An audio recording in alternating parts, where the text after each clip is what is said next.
Had him all the way, right, Nick? Piece of cake, Doug. Can you walk us through the options on that last play? Kyle said that OG was certainly not the number one option, but you draw up stuff that have different places to go.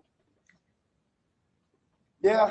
I mean, Freddie comes wheeling off there first. Mark pins down for Pascal. OG clears out to the weak side. Mark tries to find an open area either at the rim or out, depending on how they play it, if they switch it or whatever. Double, sometimes they double Pascal coming off that. Your team, Pascal didn't have a really good first half or third quarter, played well in the second half. Norm was sort of tough in the first half, but made two big shots in the fourth quarter. Talk about sticking with those guys and knowing that they're going to eventually come through. Well, Doug, I think that I mean, you know our team really well, and we're not getting a lot out of normal places right now, just for whatever reason. However, there seemed to be some life in the second half. Pascal had a good half. Norm stuck a couple threes. Kyle stuck a couple threes. Pascal had some in and out, a little bit different than just trying to, anyway, Freddie made some big shots. So, those guys all got to make those. I thought Mark had a great game. I mean, they all got to chip in their little things that we're used to, and we haven't got any of that until the second half. So hopefully we can build on that. Thanks, Nick. I appreciate it as always. Thanks, Doug. Next question goes to Mike Ganter from the Toronto Sun. Hey, Nick. Kyle was just in, and he obviously he wants to give all the credit to OG, and rightly so. But I mean, that pass across from where he made it and to set him up so perfectly. Can you just speak to that a little bit?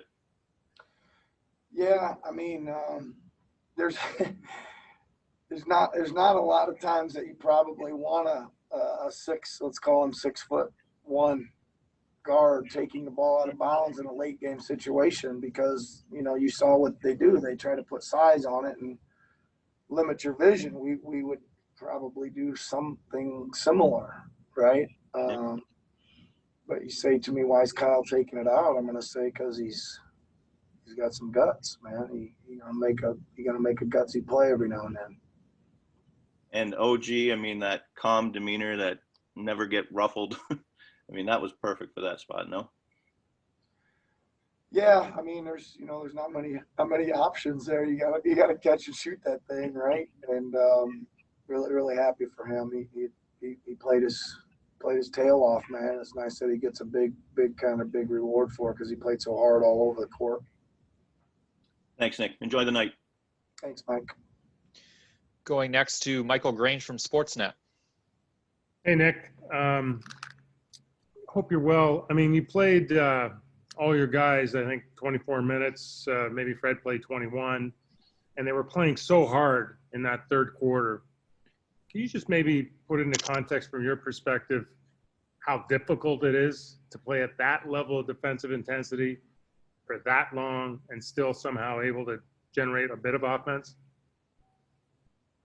Well, I think, I mean, that's the one thing, Michael. That was we've had a lot of gutsy performances from this crew, right? I mean, it's kind of what the group is. There's Kyle and Fred and Pascal and Norm. There's a lot of guys that really have fought their whole lives kind of to get to where they are, right?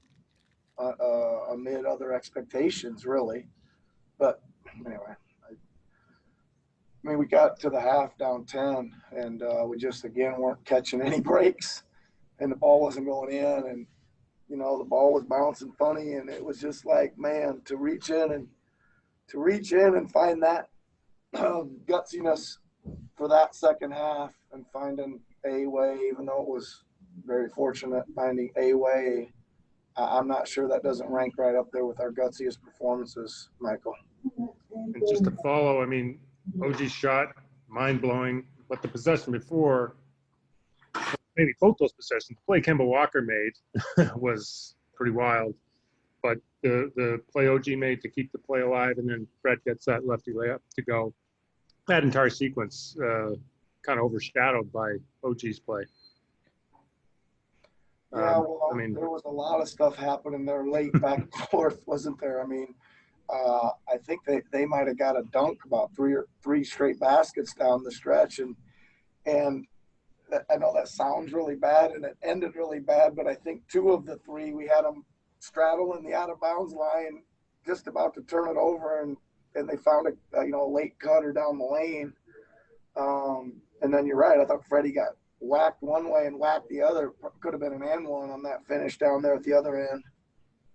Yeah, it was a hell of a finish, that's for sure. thank you, Nick. Thanks, Michael. Next, we go to Eric Corrine from The Athletic. Hey, Nick, you've seen, save for 1 year, every sort of big Kyle game that there's been. Where does that 46 minutes he played, where does it rank? You mentioned the guts. He was obviously a big part of that. Well, I don't know, Eric. He's obviously been such an engine for our franchise, right? There's been so many incredible regular season performances for him. There's been so many huge ones. I thought, man, you can never ever, if you're a Raptors fan, forget the start of Game 6 in the finals last year, ever.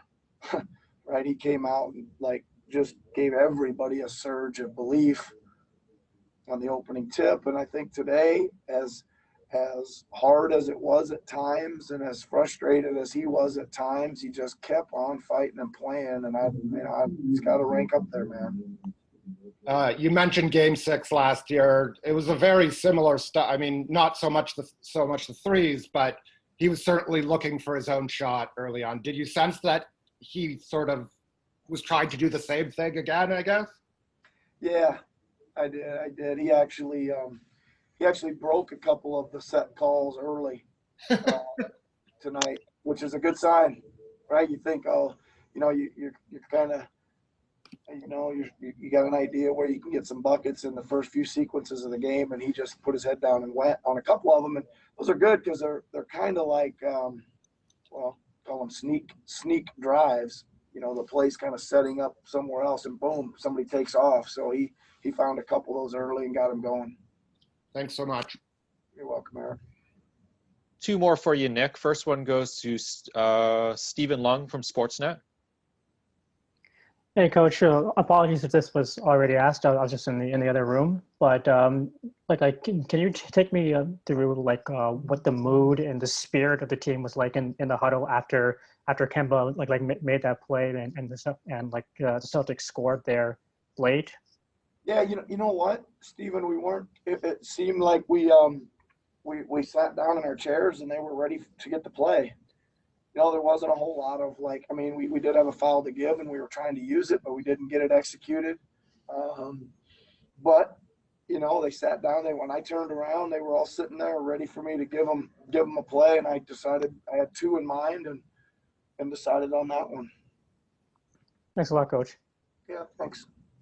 And final question is going to go to John Schumann from NBA.com. Hey, Coach. By my notes, you ran pick and rolls for Kyle basically on almost every possession over the last 13 or 14 minutes. I want to know specifically what you saw with him coming off screens or rejecting screens for most of that fourth quarter. Well, he had to do a bunch of stuff. He had to come off some. They were jumping on his side, not letting him get to some, so he had to straight line attack them. He had to cross screen a few because of the same thing when we changed the angle of the picks. Well, he just wanted the ball in his hands, and he wanted to try to make the hit the big or get in the paint and make the kick out or find his own shot. He was commanding the ball there late and just needed a little help to get free. Have you ever run so heavy of a pick and roll game with him like that? Probably, John. Probably. I mean, we do like to try to move it around a little bit. Go from him to Fred to maybe Pascal. But him and Fred obviously alternating, just depending on the matchups. You probably remember that in last year's playoffs a lot. Mark would be setting one time with Kyle, and the next time down it'd be Pascal setting with Fred. Kawhi setting maybe sometime. Just try to move it around a little bit. But we kind of found Kyle wanted the ball, man. He just wanted the ball. That's all there is to it.